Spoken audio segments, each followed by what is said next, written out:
Praise the lord. దేవునికి మహిమ ఘనత ప్రభావములు కలుగును గాక.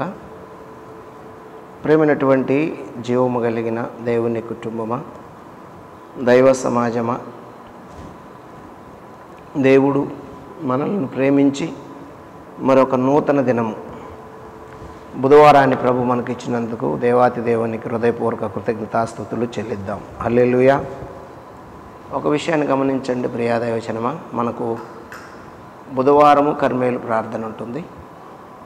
దయచేసి ఈ విషయాన్ని అందరూ గమనించి దేశం కొరకు, సార్వత్రిక సంఘం కొరకు, అన్నిటి కుదురుబాటు కొరకు మనము ప్రార్థన చేయాలి. ఈ విషయాన్ని ఎవరు మర్చిపోకూడదు. అందరూ ఈ ప్రార్థనలో పాలిపంపులు పొందాలని ప్రేమపూర్వకంగా ఆహ్వానిస్తురండి. ఈ దినం కొరకు ఒక వాక్యాన్ని చదువుకొని పరిశుద్ధ బైబిల్ గ్రంథంలో నుండి కీర్తనల గ్రంథం 30వ అధ్యాయము 5వ వచనాన్ని చదువుకొని క్లుప్తంగా దైవధ్యానం చేద్దాం. కీర్తనలు 30వ అధ్యాయము 5వ చరణం. ఆయన కోపము నిమిషమాత్రముండును, ఆయన దయ ఆయుష్కాలమంతయు నిలుచును. సాయంకాలము ఏడుపు వచ్చి రాత్రి యుండును, ఉదయమున సంతోషము కలుగును. ప్రార్థన.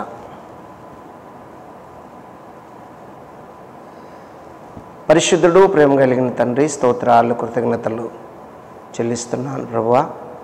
చదవబడిన వాక్యాన్ని విరిచి మాకు వడ్డించి ప్రభువా, అయా లేఖనం మీద ఉన్న పరిశుద్ధాత్మదేవుడా సారాంశాన్ని మాకు బయలుపరచమని ప్రార్థిస్తూ మహిమ పొందమని, నాతోనూ మాతో మాట్లాడమని యేసునామమున అడుగుచున్నాను తండ్రి, ఆమేన్. హల్లెలూయా. దేవునికి మహిమ ఘనత ప్రభావములు కలుగును గాక. ప్రభునందు నాకు అత్యంత ప్రేమైనటువంటి జీవము కలిగిన దేవుని కుటుంబమా, దైవ సమాజమా, మనము చదువుకున్నటువంటి లేఖన భాగాన్ని జాగ్రత్తగా పరిశీలిస్తూ మనము ముందుకు కొనసాగినప్పుడు కొన్ని విషయాలు మనకు కనబడుతూ ఉంటాయి. ఈరోజు మనము ధ్యానించాల్సినటువంటి సబ్జెక్టు, అంశము ఏమిటి అంటే దేవుడు ప్రేమ, దేవుడు ప్రేమ మూట, దేవుడు ప్రేమయ్యున్నాడు, ప్రేమస్వరూపి అని మనము ధ్యానం చేస్తూ వచ్చాము. అది 100% వాస్తవము. ఆయన ప్రేమకి ఎన్నో కారణాలు ఉన్నాయి. అయితే ఈరోజు మనం చదువుకున్నటువంటి లేఖనాల్లో నుంచి కొన్ని విషయాలు మనం గమనిస్తే,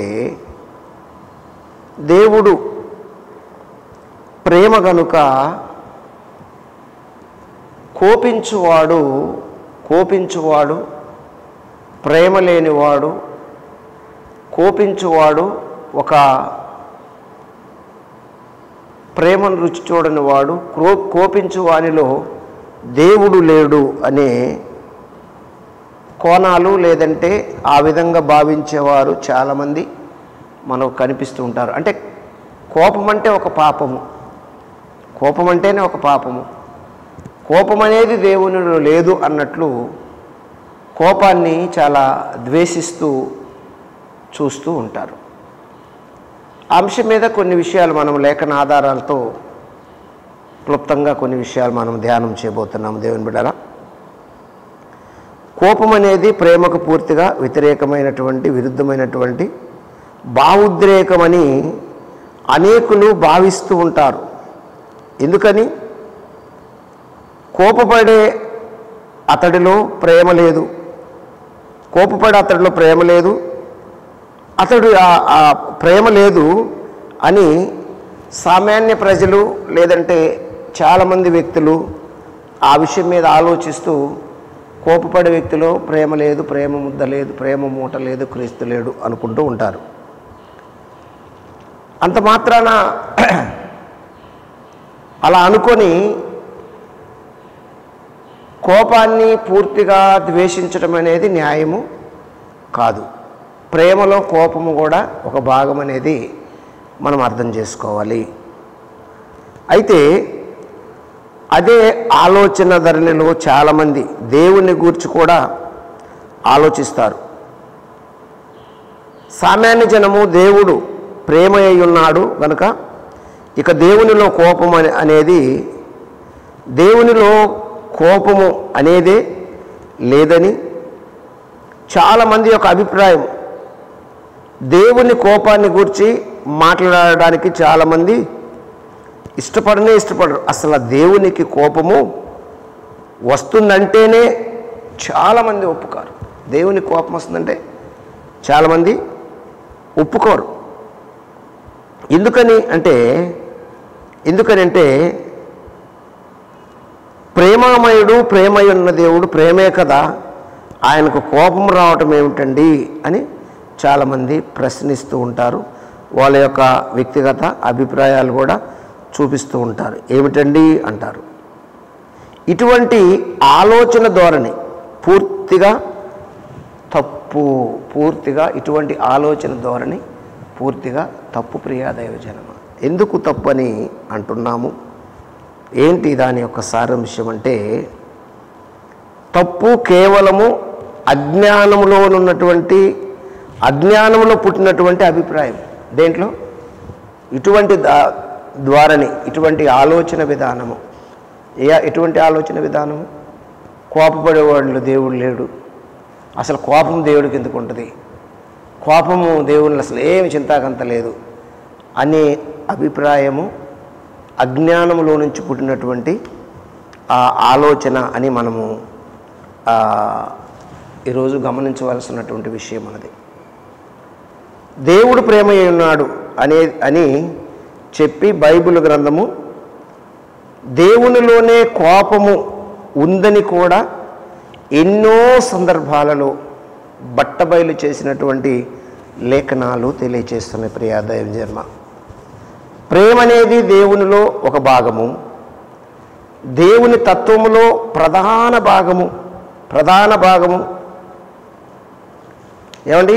దేవునిలో ప్రేమ అనేది దేవునిలో ఒక భాగము, దేవుని తత్వంలో ప్రధాన భాగము. నిరంతరాయంగా శాశ్వతంగా కొనసాగుతూనే ఉంది. ప్రేమ అనేది శాశ్వతంగా కొనసాగుతూనే ఉంది. ఈ కొనసాగుతున్నటువంటి ప్రేమ, కోపం అనేది అలా నిత్యము నిరంతరంగా దేవుని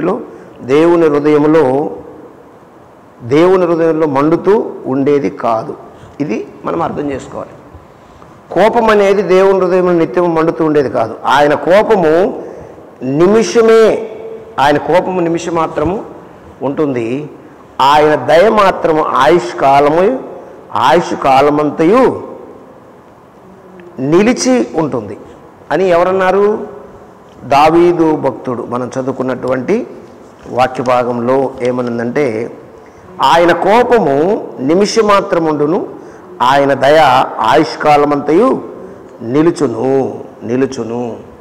అంటే దయ ఆయుష్కాలమంత ఉంటుంది, కోపం మాత్రము కొంతవరకే ఉంటుంది అని లేఖనము సాక్ష్యం ఇస్తుంది. ఇకపోతే కొరింథీయులకు రాసినటువంటి మొదటి పత్రిక 13వ అధ్యాయము 5వ వచనం కూడా మనకు ఒక మాట అర్థమవుతుంది. కొరింథీయులకు రాసినటువంటి మొదటి పత్రిక 13వ అధ్యాయం 5వ వచనంలో ఏమనుందంటే, దేవుని ప్రేమ అగాపే ప్రేమ, దేవుని ప్రేమ అగాపే ప్రేమ. అగాపే ప్రేమను గూర్చి మాట్లాడుతూ మనకు వివరణిస్తాడు పౌలు భక్తుడు. ఏమని వివరణిస్తున్నాడు పౌలు భక్తుడు అంటే, ఒక ఆసక్తికరమైన విషయాన్ని చెబుతున్నాడు. ప్రేమ త్వరగా కోపపడదు. ఏంటంట? ప్రేమ త్వరగా కోపపడదు అంటే అర్థం ఏంటి? ఆలస్యంగా కోపపడుతుందని అర్థం, లేటుగా కోపపడుతుందని అర్థం. త్వరగా ప్రేమ కోపపడదు. అణుచుకొని ఆ ప్రేమ ఆగినంత వరకు ఆగి ఒకానొక సమయంలో ఆ ప్రేమకు కోపం ఉంటుంది. ఆ ప్రేమకు కోపం ఉన్నప్పుడు అది పరిపూర్ణమైనటువంటి వ్యక్తిత్వం అవుతుంది. ఈ విషయాన్ని మనం చాలా జాగ్రత్తగా గమనించాలి. పౌలు భక్తుడు చెబుతున్న మాట ఏంటంటే, ప్రేమ త్వరగా కోపపడదు అని మనం 5వ వచనం చదువుకున్నాం. త్వరగా కోపపడదంటే అర్థం ఏమిటండి? అసలే కోపపడదు అనే అర్థం కాదు. అసలే కోపపడదని అర్థము కాదు. అంటే ఒకానొక సమయంలో ఓర్చుకున్న తర్వాత మళ్ళీ ఒక సమయంలో కోపపడుతుందని, తర్వాత లేటుగా కోపపడదని అర్థము. త్వరగా కోపపడదంటే ఆలస్యంగా వస్తుంది అని అర్థం. కోపం ఎలాగొస్తుంది? ఆలస్యంగా, లేటుగా వస్తుందని అర్థం. ఏమండి, ఈ విషయాన్ని మనము లేఖనాలను అర్థం చేసుకుంటూ ఈ విషయాన్ని గమనించాలి. ఏమండి, లేఖనాలను కాస్త పక్కన పెట్టి చూస్తే ఒక్క విషయం మాత్రము తేటగా కనబడుతుంది. ప్రేమకు కూడా కోపం ఉన్నది. ఏముందంట? ప్రేమకు కూడా కోపం ఉన్నది. ప్రేమకు కూడా కోపం ఉంది. పైన 4వ వచనం చదువుకుంటే ప్రేమకు కూడా కోపం ఉందంటూ, అలాగే ప్రేమ దీర్ఘకాలము సహించును అంటుంది లేఖనం. ఏమంటుంది? ప్రేమ దీర్ఘకాలము సహించును అంటుంది లేఖనము.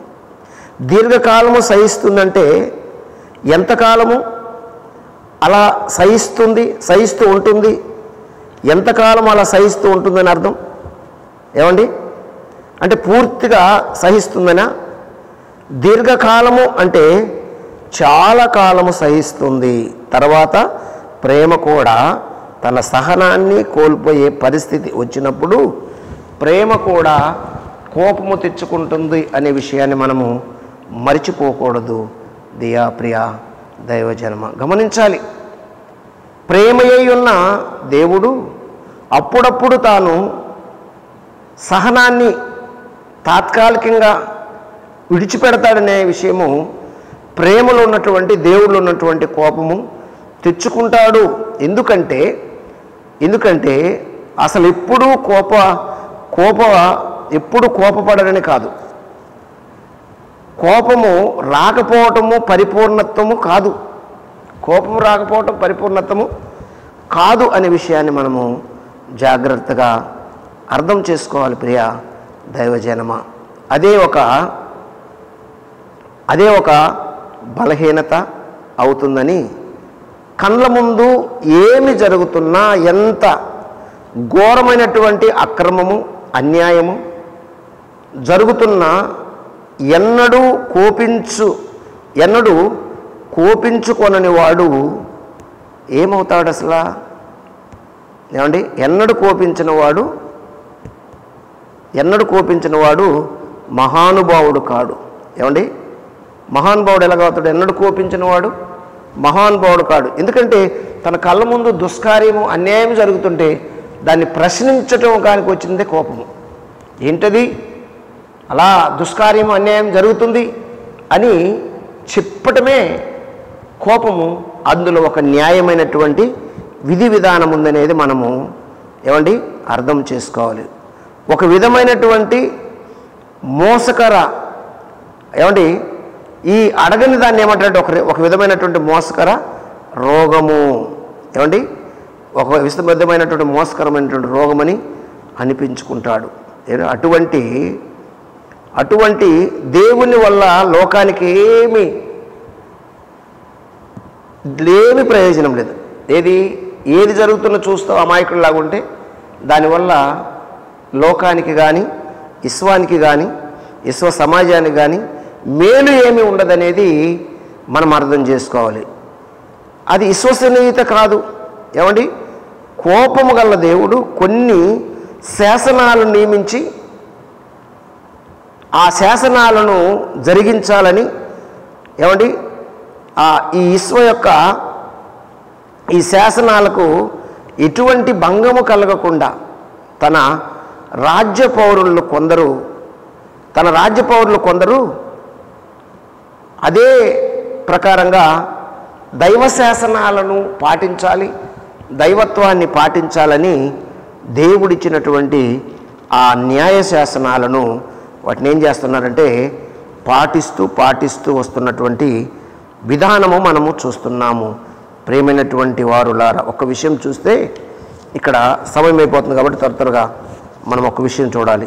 దినవృత్తాంతాల 2వ గ్రంథము 36వ వచనానికి వద్దాం. దినవృత్తాంతాల 2వ గ్రంథము 36వ వచనంలో ఏమున్నది అంటే అక్కడ ఒక మాట ఉన్నది. 2వ గ్రంథము 36వ అధ్యాయము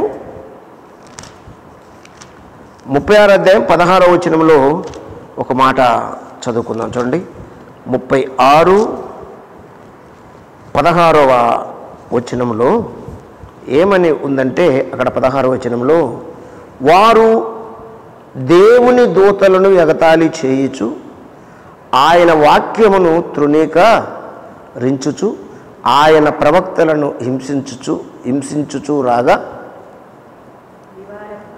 నివారింప సఖ్యము కాకుండా యెహోవా కోపము ఆయన జనుల మీదికి వచ్చిన. చూసారా, నివారింప సఖ్యము కాకుండా ఎవరి కోపం వచ్చింది? యెహోవా కోపం వచ్చింది. ఇప్పుడు చెప్పండి, కోపం ఉందా లేదా దేవునిలో? కోపం ఉంది. ఆ దేవాది దేవునిలో కోపం ఉంది. ఆ కోపం రగులుకొని మరొక మాట ఏం చేస్తుందంటే, యెహోవా కోపము యెహోవా సన్నిధిన నుండి బయలుదేరను అంటది. ఎక్కడంట? యెహోవా సన్నిధి నుండి కోపం బయలుదేరను. సంఖ్యాకాండం 16:46 కూడా చదవండి. యెహోవా కోపము రగులుకొన్నది అని లేఖనము సాక్ష్యం ఇస్తుంది. యెహోవా కోపము వారి మీద రగులుకొనగా ఆయన వెళ్ళిపోయేను. సంఖ్యాకాండం 12:9 వారి మీద యెహోవా కోపము రగులుకున్నది అనే విషయాన్ని కూడా మనము జాగ్రత్తగా జ్ఞాపకం చేసుకోవాలి. కావున నేను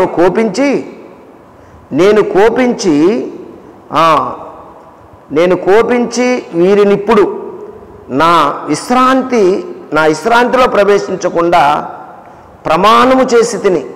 చూసారా, నా విశ్రాంతిలో ప్రవేశించకుండా ప్రమాణము చేసి తిని అని లేఖనము సాక్ష్యం ఇస్తుంది. ఏమండి, 95వ కీర్తన 11వ చరణంలో ఇలాంటివి ఇంకా ఎన్ని మనము చెప్పుకున్న లేఖనాలలో అత్యధికముగా మనకు కనిపిస్తున్నాయి. ప్రియదైవ జనమ ఎన్నో లేఖనాలు కావాలంటే మనం చూసుకుంటే దేవునిలో కోపం ఉంది. ఎందుకు ఈ విషయం చెబుతున్నా అంటే, న్యాయమైన కోపము దేవునిలో ఉంది, ప్రేమలో తగిన కోపం ఉంది, న్యాయం తీర్చే కోపము దేవునిలో ఉంది. అయితే త్వరగా కోపపడదు. అందుకే హబక్కూ గ్రంథము 2వ అధ్యాయంలో కూడా, హబక్కూ గ్రంథము 3వ అధ్యాయంలో కూడా ఆ 2వ వచనంలో కోపించునే వాత్సల్యము చూపిస్తాడని రాయబడినటువంటి మాట. అంత మాత్రమే కాదు, మన దేవుడు అద్వితీయ కుమారుడైనటువంటి యేసుక్రీస్తు ప్రభు వారు శరీరధారిగా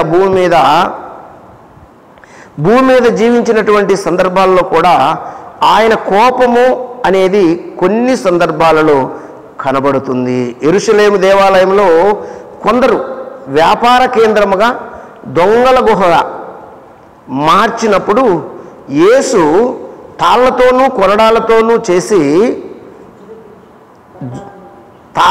కొరడాలతోనూ చేసి జులిపించి బల్లలను పడదోసి రూపాయలను ఎదజల్లి ఆగ్రము ప్రదర్శించాడు యేసుప్రభు వారండి శరీరధారిగా ఉన్నప్పుడు. కనుక దేవుని పిల్లలైన వారు ప్రేమ దేవుడు 100% ప్రేమమూర్తి. కానీ అన్యాయాన్ని ఖండించే దేవుడు కూడా. అన్యాయాన్ని చూసి నవ్వుతూ ఉంటే పప్పు ముద్ద అయిపోతాడు ఆయన పప్పు ముద్ద కాదు. ఆయన ఎవరు తెలుసా? రోషము కలిగిన దేవుడు, నీతిని న్యాయాన్ని భద్రపరిచే దేవుడు, అన్యాయాన్ని ఖండించే దేవుడు. దేవుని ప్రణాళికకు అడ్డం వస్తే, దేవుని ప్రణాళిక జరగకుండా దేవుని ప్రణాళికను ఆపుతుంటే కన్నెర్ర చేసే దేవుడు ఆయన. ఆనాడు ప్రజల మీద కన్నెర్ర చేశాడు ఆయన. ప్రవక్తలను తునీకరిస్తూ, ఏమండి ఆ ప్రణాళిక గ్రంథాలను రాసిన వాళ్ళు తునీకరిస్తూ, ఏమండి దేవుని ప్రణాళిక ఇదిగో నువ్వు జరిపించును ఆయన అప్పచెబితే ఆ ప్రణాళిక ఇదిగో దేవుడు నాకు చెప్పాడని సర్వము దారబోసి పనిచేస్తుంటే తునీకరించిన వారి మీద దేవుని కోపము రగులుకున్నది. ప్రియా దైవజనమా, యేసుప్రభు కాలంలో ఆయన శరీరధారికి వచ్చినప్పుడు కూడా, ఆయన ఇల్లు వ్యాపార విల్లుగా చేస్తున్నప్పుడు, మందిరాన్ని వ్యాపార విల్లుగా చేస్తున్నప్పుడు దేవుని కోపం రగులుకున్నదని లేఖనము స్పష్టంగా మనకు యేసుప్రభు శరీరధారిగా ఉన్నప్పుడు చేసినటువంటి విషయాలు మనం చూసాం. ఏమండి, యేసుప్రభు యొక్క సమాన్య తీర్మానము, ఆ విధానాన్ని మనం ఏం చేయాలంటే గ్రహించాలి. ఏమండి, యోధా మత చాందలు తన హృదయాన్ని కఠినము చేసుకున్నప్పుడు యేసుప్రభు కోపముతో కలహించి వారి మీద కోపపడ్డాడని గ్రంథములో రాయబడింది. కనుక ఇప్పుడు మూలవాక్యం చదువుకొని ప్రార్థన చేసుకుందాం. ఏమని చదువుకున్నాము? 30వ కీర్తనకు వచ్చేస్తే, ఆయన కోపము నిమిషమాత్రముండును, ఆయన దయ ఆయుష్కాలము నిలుచును. తప్పును గద్దించడానికి కోపపడతాడు, తప్పును ఖండించడానికి కోపపడతాడు, న్యాయమైన తీర్పు తీర్చడానికి కోపముంది. కోపముతో కలిగిన ప్రేమ మూటే దేవుడు. అలాగే భక్తుడు కూడా ఎలాంటి భక్తుడు అంటే అన్యాయాన్ని ఖండించి నీతిని స్థాపించటానికి వెళ్ళిందే యేసుప్రేమ. యేసుప్రేమ అంటే ఏంటనుకున్నారు? దైవజనాంగం అర్థం చేసుకోండి, లేఖనాన్ని అర్థం చేసుకోవాలి. ఇలా రమ్మలారా, ఊరకనే తప్పులన్నీ జరిగిపోతుంటే, దేవుని ప్రణాళిక జరగకుండా ఆగిపోతుంటే, ఇది దేవుని ప్రేమ అని చెప్పేసి దేవునికి ఆటంకంగా నిలిచిన వాళ్ళకి సహకరించటము యేసు ప్రేమ కాదు, ప్రణాళిక అడ్డము. ఆయన కోపం రగులుకుంటుంది. ఈ విషయాన్ని లేఖనాన్ని స్పష్టంగా చదివి అర్థం చేసుకోవాల్సిందిగా మనం చేస్తారని ప్రార్థన చేద్దాం.